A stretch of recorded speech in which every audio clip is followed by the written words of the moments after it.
ஞானானந்தமயம் தேவம் நிர்மலஸ்படிகாகிருதிம் ஆதாரம் சர்வ வித்யானாம் ஹயக்ரீவம் உபாஸ்மகே. அக்ஷரா அண்ணாமலை யூடியூப் சேனல் நேயர்களுக்கு அஸ்ட்ரோ கேஎஸ் ஐயங்காரின் பணிவான நமஸ்காரங்கள். நீலாஞ்சன சமாபாசாம் ரவிபுத்திரம் ஜமாக்கிருதம் சாயா மார்த்தாண்ட சம்பூதம் தம் நமாமி சனீஸ்வரம். சனி பகவானை முதலில் வணங்கி சனி பெயர்ச்சி பலன்கள் 2026 மார்ச் 6ஆம் தேதி முதல் 24/4/2028 வரை சனி பகவான் பூரட்டாதி 3ஆம் பாதத்திலிருந்து பூரட்டாதி 4ஆம் பாதத்துக்கு, அதாவது கும்ப ராசியிலிருந்து மீன ராசிக்கு போகிறார். இது வாக்கிய பஞ்சாங்க முறைப்படி கொடுக்கப்பட்டது. திருநள்ளாறு சனீஸ்வரன் கோவிலிலும் இந்த முறையை இந்த முறையை பின்பற்றுகிறார்கள். சரி, சனி பகவானை பற்றி ஒரு சில விஷயங்களை பார்ப்போம். சனி பகவான் மகர கும்ப ராசிக்கு ஆட்சி பெறுபவர். ஆண் சனி என்று சொல்லக்கூடியது கும்பத்திலும், பெண் சனி என்று சொல்லக்கூடியது மகரத்திலும் சொல்லக்கூடியது. 10-11ஆம் வீடுகள் காலபுருஷ தத்துவத்தின் 10-11ஆம் வீடுகளை இருக்கக்கூடிய விஷயங்கள், அதாவது தொழில், கர்மா, இது விஷயத்தில் சொல்லக்கூடியது, லாபங்களை சொல்லக்கூடியது, மூத்த சகோதரரை பற்றி சொல்லக்கூடியது, உங்களுடைய பூர்வ புண்ணியங்கள், எந்த வகையான விஷயங்கள், இது எல்லாத்தையும் சொல்லக்கூடியது, உங்களுடைய அதாவது பாவம் புண்ணியம், இந்த விஷயத்தில் எல்லாவற்றிலும் கஷ்டங்களும் நல்ல விஷயங்களையும் சொல்லக்கூடியது சனி பகவானை பொறுத்தவரையிலும் உண்டான கடமைகள். சரி, சனி பகவானை பொறுத்தவரையிலும் பார்த்தீங்களேனால் சனி பகவான் பொதுவாகவே கர்ம காரகன்னு சொல்லக்கூடியவர். கர்ம காரகன் அப்படின்னு சொல்லக்கூடியவர், ஆயுள் காரகன்னு சொல்லக்கூடியவர். கர்மா என்று வடமொழியில் சொல்லும்பொழுது அது தொழிலை சொல்லக்கூடியது. செய்யக்கூடிய கர்மா என்றால் ஜீவனம் செய்யக்கூடிய தொழிலை வச்சு சொல்லக்கூடியது. அதனால் கர்ம காரகன் என்று சொல்லக்கூடியது. அதனால் உங்களுடைய தொழிலில் ஒரு பாதிப்பை ஏற்படுத்தக்கூடிய வாய்ப்புகளும், தொழிலில் மேன்மை அடையக்கூடிய வாய்ப்புகளும், மாற்றத்தை ஏற்படுத்தக்கூடிய வாய்ப்புகளும் உண்டு. இதை தவிர பார்த்தீர்களேனால் ஆயுள் காரகன்னு சனியை சொல்கிறோம். சனி பகவான் ஆயுள் காரகன். 8ஆம் இடத்தினுடைய, அதாவது அஷ்டமத்தினுடைய அதிபதியே அவர் தான். ஆயுளை நிர்ணயிக்கக்கூடியவர் சனி பகவான். அவருக்கு காரகத்துவம் பெற்றிருக்கிறார். அதனால் உடல்நிலையில் பாதிப்பு, அதாவது ஹாஸ்பிட்டலைசேஷன், ஹாஸ்பிட்டல்லேருந்து வெளியில் வர முடியுமோ வர முடியாதோ, அது எல்லாத்தையும் சனி பகவானே டிசைட் பண்ணுவார். சரி, இப்போது சனி பகவானை பற்றி பார்க்கும்பொழுது சனி பகவான் ஒரு ராசிக்கும் பார்த்தாலேனால் 2.5 வருஷம் இருப்பார். ஏன்னா மெதுவாக செல்லக்கூடிய கிரகம். கிட்டத்தட்ட பார்த்தாலேனால் 22.5 வருஷத்துலேருந்து அவர் 7.5 வருஷம், அதாவது உங்களுடைய ராசிக்கு முன்னும் பின்னும் இருக்கக்கூடிய ராசிகளில் இருக்கும்போது 7.5 வருஷம் 7.5 சனின்னு சொல்லக்கூடியது. 4ஆம் இடத்தில் இருக்கும்போது அர்த்த அஷ்டம சனி அப்படின்னு சொல்லக்கூடியது. 8ஆம் இடத்தில் இருக்கும்போது 8ஆம் இடத்துக்கு உண்டான அஷ்டம சனி என்று சொல்லக்கூடியது. இந்த 5 கட்டங்கள்லையும் பார்த்தோம்னா, அதாவது உங்களுடைய ராசிக்கு முன் பின் கட்டங்களும் 4ஆம் இடத்தில், அதாவது 4ஆம் இடத்துக்கு சனி பகவான் வர்றவாளுக்கும் 8ஆம் இடத்துக்கு சனி பகவான் இருக்கக்கூடிய 5 ராசிகளுக்கும் நிச்சயமான பிரச்சனைகள் வரக்கூடிய வாய்ப்புகள் உண்டு. சரி, இந்த பிரச்சனைகள் என்னென்னவாக இருக்கும் அப்படின்னா, தொழில் சம்பந்தப்பட்டும் ஆயுள் சம்பந்தப்பட்டும் இருக்கக்கூடியது. வண்டி வாகனங்கள் ஆக்சிடெண்ட் ஆகுது, இழப்புகளை சந்திக்கக்கூடிய நேரம், பெரிய தலகுனிவை சந்திக்கக்கூடிய நேரம். அதை தவிர செய்த வினைகளுக்கு பலன்களை அனுபவிக்கக்கூடிய நேரம். நல்வினையாக இருந்தால் நல்லதையும், தீய வினைகளாக இருந்தால் அதற்குண்டான விஷயத்தையும் அனுபவிக்கக்கூடிய காலமாக இந்த காலம் அமையும். அது எப்படி சார் சொல்கிறீங்க அப்படின்னா, சனி பகவான் துலாத்தில் உச்சம் பெற்று மேஷத்தில் நீச்சம் பெறுகிறார். துலாம் என்பது துலாக்கோல் என்று சொல்லக்கூடியது. உங்களுடைய நன்னடத்தை தீய நடத்தை ரெண்டத்தையும் ஒன்றாக வச்சு சமமாக பலன் கொடுக்கக்கூடியவர். அதனால் மிகவும் எச்சரிக்கையாக, இவருடைய காலகட்டங்களில் எச்சரிக்கையாக இருக்கிறது நல்லது. இந்த 7.5 சனி காலகட்டங்களில் உணவுகளில் கட்டுப்பாடுகள் ரொம்பவும் முக்கியம். அதை தவிர உடலில் வியர்வை வெளிவர உழைப்பது ரொம்பவும் நல்லது.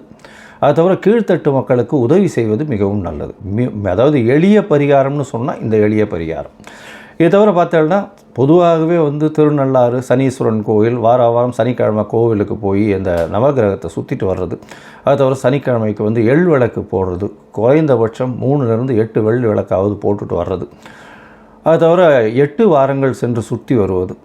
இது காக்கைக்கு சாதம் வைப்பது, காக்கை தயிர் சாதம் வைப்பது. விநாயகர் கோவிலில் தயிர் சாதம் சனிக்கிழமை விநியோகம் செய்வதற்கு கொடுப்பது. விநாயகருக்கு சதுர தேங்காய் உடைக்கிறது. ஆஞ்சநேயருக்கு வடமாலையோ வெண்ணெய் காப்போ சாத்துறது. ஆஞ்சநேயரும் விநாயகர் இந்த இரு இருவரையும் வந்து எந்த கிரகமும் கட்டியதாக இல்லை. அதனால் வந்து எல்லா கிரகத்துக்கும் உண்டான பிரீத்தியாக எல்லா கிரகத்துக்கும் உண்டான பிரீத்தியாக பிள்ளையாரையும் ஆஞ்சநேயரும் சொல்கிறது ரொம்பவுமே முக்கியம். அது தவிர பார்த்தாலேயானால் ஆஞ்சநேயருக்கு அதாவது இந்த சனீஸ்வரனுக்கு பார்த்தாலேயானால் இந்த கால பைரவர் அப்படின்னு சொல்லக்கூடிய தேய்பிறை அஷ்டமியில் வந்து அவருக்கு போய் இது வந்து தேங்காய் உடைச்சி விளக்கேற்றிட்டு வர்றது. தேய்பிறை அஷ்டமியில் காலபைரவர் எங்கே இருப்பார்? காலபைரவர் வடகிழக்கு மூலையில் எல்லா சிவன் கோவில்லையும் இருப்பார். அவர் தான் வந்து கோவிலை கட்டி காக்கிறவர். சரி, இந்த காலபைரவரை ஏன் நம்ம போய் சேவிக்கணும் அப்படின்னா, சனீஸ்வரனுடைய குருநாதர் என்று அழைக்கப்படுவார். அதனால் காலபைரவர் பூஜை செய்யும்பொழுது அவருக்கு நிச்சயமாக அவர் சொல்வதை தட்டுவது இல்லை என்ற கட்டாயத்தில் இருக்கார். அது தவிர இந்த சனிக்கு உண்டான ஆடை வஸ்திரம் அப்படின்னு சொல்லக்கூடியது கருப்பு நிற எள்ளு, கருப்பு நாய்க்கு உணவு கொடுப்பது, கருப்பு வஸ்திரங்கள் கொடுப்பது. அதாவது சபரிமலை போயிட்டு வர்றது, ஒரு 2 தரம் 3 தரம் வருஷத்துக்கு சபரிமலை போயிட்டு வர்றது. சபரிமலை போகிறதுல என்ன விசேஷம்னா, அடர்ந்த காட்டுக்குள்ளே போகக்கூடியதும். அது தவிர பார்த்தாலேயானால் உங்களுக்கு உடலில் காலை மாலை மினிமம் 2 வேளையும் குளிக்க வேண்டிய கட்டாயம். பச்சை தண்ணீர் தான் குளிக்கணும். எந்த ஒரு தீட்டு தோஷம்லாம் படக்கூடாது. அந்த மாதிரியான மெயின்டைன் பண்ணுறதுனால சனி பகவானுக்கு உரித்தான பரிகாரம் அப்படின்னு சொல்லக்கூடியது. சரி, இப்போ வந்து சனி பகவானுக்கு என்னால் நான் எங்கேயும் கோவிலுக்கும் போக முடியல. சரி, அதுக்கு முன்னாடி என்னால் எதுவும் செய்யவும் முடியாது. சனி பகவானுக்கு வேறு என்ன செய்யலாம் அப்படின்னு பார்த்தோம்னா, ஏழை எளிய கால் முடமாக இருக்கக்கூடியவர்களுக்கு உங்களால் முடிஞ்ச இரும்பு சம்பந்த இந்த சக்கரை வாகனம், அதை தவிர வந்து உங்களால் முடிஞ்ச அந்த கையில் வாக்கிங் ஸ்டிக்கு, அந்த மாதிரியான விஷயங்கள் வாங்கி கொடுக்குறது.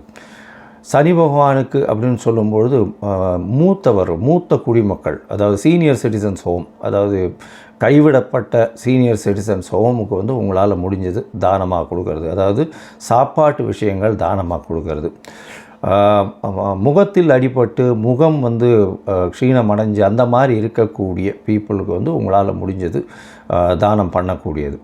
அது தவிர பார்த்தீங்கன்னா, கால் முடமாக இருப்பவர்களுக்கு உங்களால் முடிஞ்ச தானங்கள் கொடுப்பது. தானம் என்ன கொடுக்கறது அப்படின்னா, இரும்பு சம்பந்தப்பட்ட லெதர், அதாவது தோல் சம்பந்தப்பட்ட விஷயங்கள் கொடுக்கறது. தோல் பை, தோல் க்ளவுஸு, அது தவிர வந்து லெதர் ஜாக்கெட், இந்த மாதிரியான விஷயங்கள் வாங்கி கொடுக்கறது மிகவும் நன்மையை, ஏற்றத்தை நிச்சயமாக கொடுக்கும்.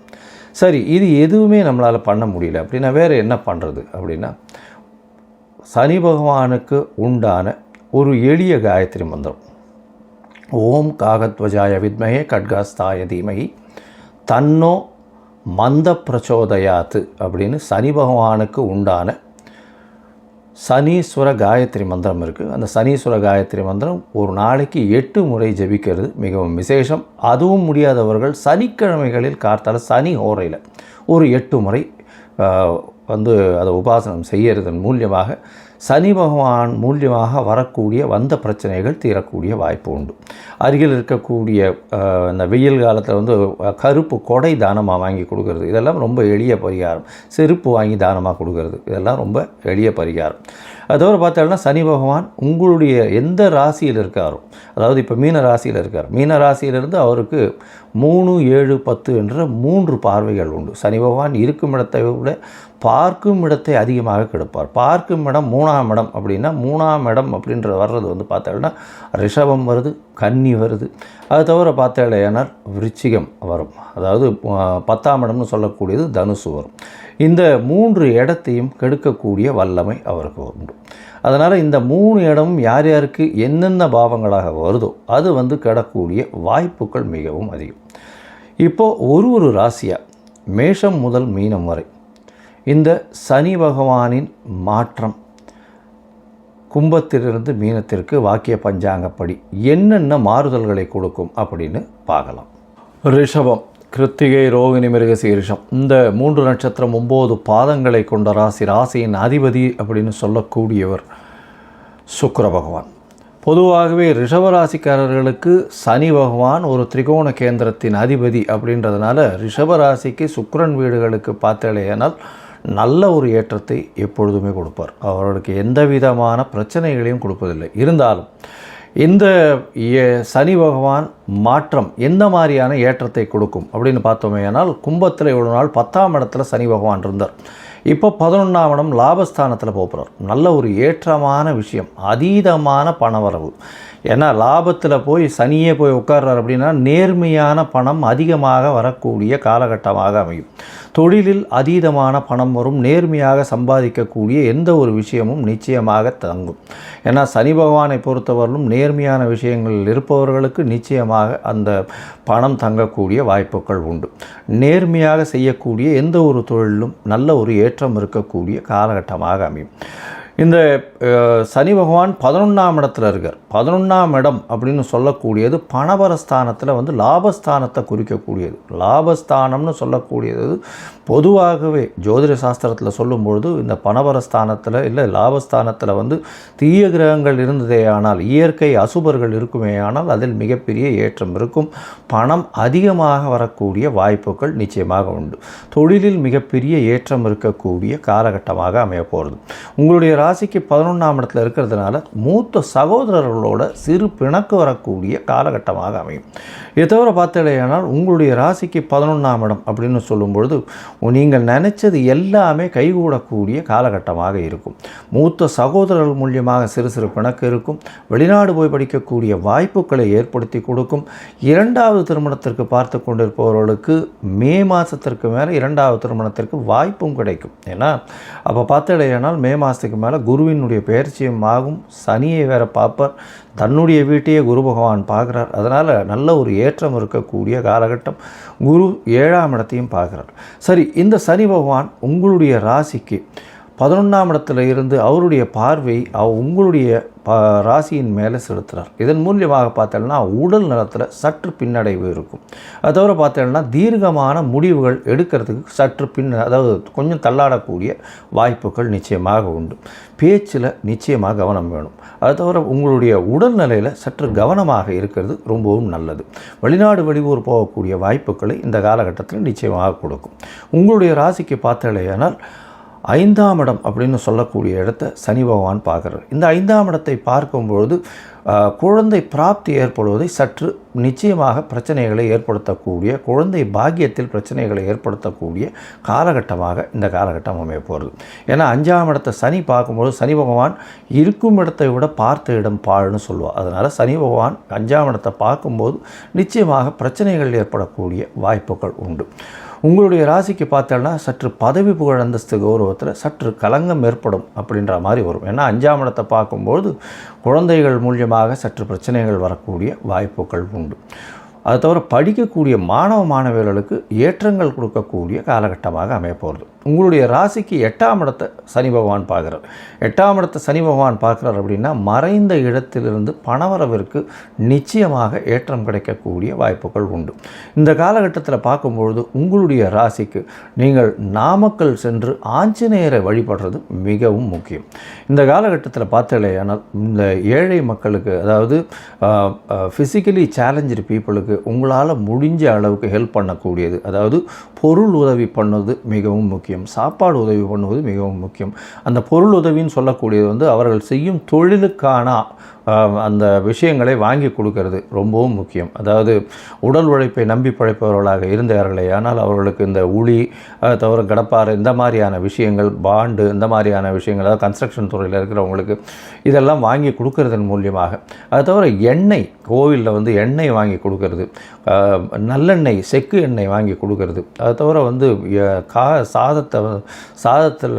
சாதம் வந்து சனிக்கிழமை வந்து காகத்திற்கு சாதம் இடுவது, இது எல்லாமே நல்ல ஒரு விஷயத்தை கொடுக்கும்.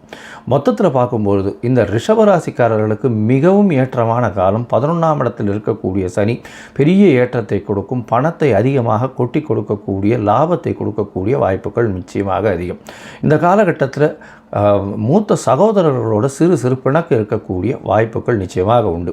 உங்களுக்கு பார்த்தீங்களேனால் 5ஆம் இடத்தையும் சனி பார்க்கறதுனால நிச்சயமாக படிக்கக்கூடிய மாணவர்களுக்கு சற்று பின்னடைவு இருந்தாலும் நிச்சயமாக வெற்றி வாய்ப்பை கொடுத்தே தீரும். படிப்படியாக முன்னேறக்கூடிய வாய்ப்பை கொடுக்கும். உடல் நலத்தில் சற்று கவனமாக இருக்கணும். மென்டல் ஸ்ட்ரெஸ் வரக்கூடிய வாய்ப்புகள் நிச்சயமாக உண்டு. மறைந்த இடத்திலிருந்து பொருள் வரக்கூடிய வாய்ப்புகள் இருக்கும். நாட்டை விட்டு வீட்டை விட்டு வெளியில் சென்று வேலையில் அமரக்கூடிய வாய்ப்புகளை நிச்சயமாக கொடுக்கும். மறைந்த இடத்திலிருந்து, அதாவது ஷேர் மார்க்கெட் அந்த மாதிரியான விஷயங்கள்லேருந்து பணம் வரும். மைனிங் இதில் இருக்கிறவங்களுக்கு, மைனிங்கில் இன்வெஸ்ட் பண்ணவங்களுக்கு, அதை தவிர போர்வெல் போடுறவங்களுக்கு, இவங்களுக்கெல்லாம் வந்து திடீர் பண வருமானம் வரக்கூடிய வாய்ப்புகள் உண்டு. கலைத்துறையில் இருக்கிறவங்களுக்கு அதிகமாக ஏற்றம் கிடைக்கக்கூடிய காலகட்டமாக அமைய போகிறது. கலைத்துறையில் அதுவும் கேமராமேனு, அதை தவிர வந்து ஹெச்ஆர் அட்மினிஸ்ட்ரேஷனில் இருக்கிறவங்க, இந்த லேபர் கான்ட்ராக்ட்ஸ் எல்லாம் எடுத்து இது பண்ணுறவங்க, இந்த சாப்பாடு இது பண்ணி கொடுக்குறவங்க, இவங்களுக்கெல்லாம் பெரிய ஏற்றம் கிடைக்கக்கூடிய காலகட்டமாக அமைய போகிறது. இந்த காலகட்டத்தில் ஒரு முறையாவது நீங்கள் வந்து நாமக்கல்லில் இருக்கக்கூடிய ஆஞ்சநேயர் கோவிலுக்கு போயிட்டு வாங்க. ஏன்னா ஆஞ்சநேயர் எல்லா கிரகங்களையும் பட்டினவர் அப்படின்றதுனால அங்கே போயிட்டு வர்றதும், அதற்கு முடிஞ்சதுன்னா ஒரு வடமாலையோ வெண்ணக்காப்போ சாத்திட்டு வர்றதன் மூலியமாகும் உங்களுக்கு வரக்கூடிய எந்த மாதிரியான பிரச்சனைகளாக இருந்தாலும் நிச்சயமாக தவிடுபடியாகக்கூடிய வாய்ப்புகள் நிச்சயம் உண்டு. லோகா சமஸ்தா சுகினோ பவந்து. நன்றி, நமஸ்காரம்.